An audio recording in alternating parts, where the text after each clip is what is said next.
तानाशाही नहीं चलेगी, नहीं चलेगी। ये हमारी तानाशाही नहीं चलेगी, नहीं चलेगी।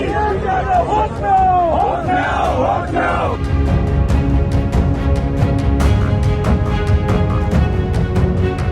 नमस्कार, मैं नियाज खान और आप देख रहे हैं एनएमएफ। यूपी चुनाव से ठीक पहले जिस तरह से ओबीसी नेताओं ने बीजेपी छोड़कर सपा का दामन थामा, इससे राजनीतिक पंडित बहुत हैरान हुए तो बीजेपी बहुत परेशान। धर्म सिंह सैनी, स्वामी प्रसाद मौर्य और दारा सिंह चौहान ने जैसे ही अपना पाला बदला, मानो बीजेपी की कमर टूट गई, क्योंकि ये दिग्गज नेता माने जाते हैं और इनके साथ दर्जनों विधायकों ने भी सपा का दामन थामा है। अचानक कई नेताओं के पाला बदलने से इतना तो साफ हो गया कि अखिलेश यादव अपनी पार्टी को मजबूत करने के लिए अंदर खाने बहुत लंबे समय से काम कर रहे थे और अखिलेश की ये पहल बहुत हद तक चुनावी बाजी को अपने पक्ष में करने का संदेश भी दिया है। लेकिन ठीक इसके बाद समय आया टिकट बंटवारे का और जो नेता टिकट की लालच में सपा में आए और उन्हें बाद में ऐसा लगने लगा कि टिकट मिलना अब मुश्किल है, तो सपा के खिलाफ बगावती तेवर भी अपनाया।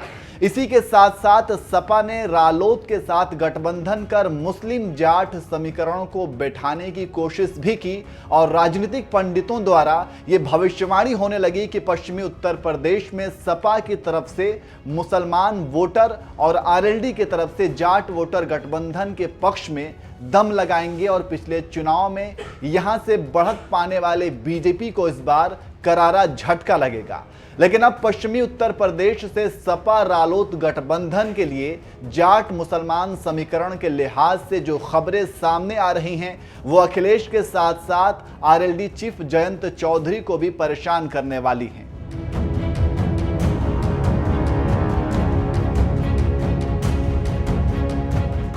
जाट मुस्लिम समीकरण की भविष्यवाणी पर खतरा।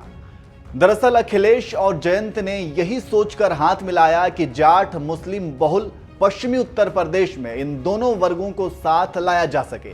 जाट और मुसलमान मिलकर जिस किसी पार्टी या गठबंधन के पक्ष में वोट कर दें, पश्चिमी उत्तर प्रदेश की कम से कम 2 दर्जन सीटों पर उसकी विजय संभव हो सकती है। सपा रालोद ने इसी संभावना को अपने पक्ष में करने का सपना देखा, लेकिन वो कहते हैं ना कि हर सपना पूरा कहां से हो पाता है। टिकट बंटवारे की घोषणा होते ही जाट मुसलमानों की संभावित एकता भंग होती हुई नजर आ रही है। दरअसल सपा के साथ सीट बंटवारे में मेरठ जिले का सिवाल खास विधानसभा क्षेत्र रालोद के पाले में आया, लेकिन रालोद ने अपना कैंडिडेट उतारने के बजाय सपा नेता गुलाम मोहम्मद को टिकट दे दिया। बस यही चीज वहां के जाटों को खटक गई, क्योंकि ऐसा कहा जा रहा था कि सिवाल खास से किसी जाट को ही टिकट दिया जाएगा। सिवाल खास वह विधानसभा क्षेत्र है जो जयंत चौधरी का खानदानी गढ़ रहा है। वहां चुनाव में 8 दशकों से भी ज्यादा वक्त से जाटों का दबदबा रहा। ऐसे में एक तो आरएलडी के तरफ से अपने नेता को टिकट नहीं दिया जाना और ऊपर से जाट की जगह एक मुसलमान कैंडिडेट बनाना जाटों को खल गया।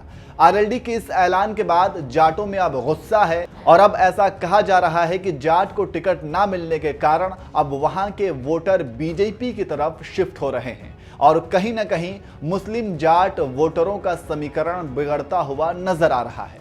यूपी जाट महासभा ने भी रालोद प्रमुख जयंत चौधरी को वक्त रहते हुए सुधर जाने की चेतावनी भी दे डाली है। उसने खुला ऐलान कर दिया है कि अगर सिवाल खास विधानसभा क्षेत्र से कैंडिडेट बदलकर किसी जाट नेता को टिकट नहीं दिया गया तो एक भी जाट मतदाता इस गठबंधन को वोट नहीं देगा। जाटों से इस कठोर प्रतिक्रिया से हैरान सपा रालोद के नेता नुकसान की भरपाई में जुट गए हैं।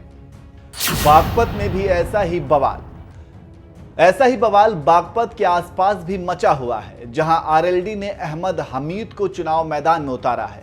हमीद प्रदेश के पूर्व मंत्री कौकब हमीद के बेटे हैं।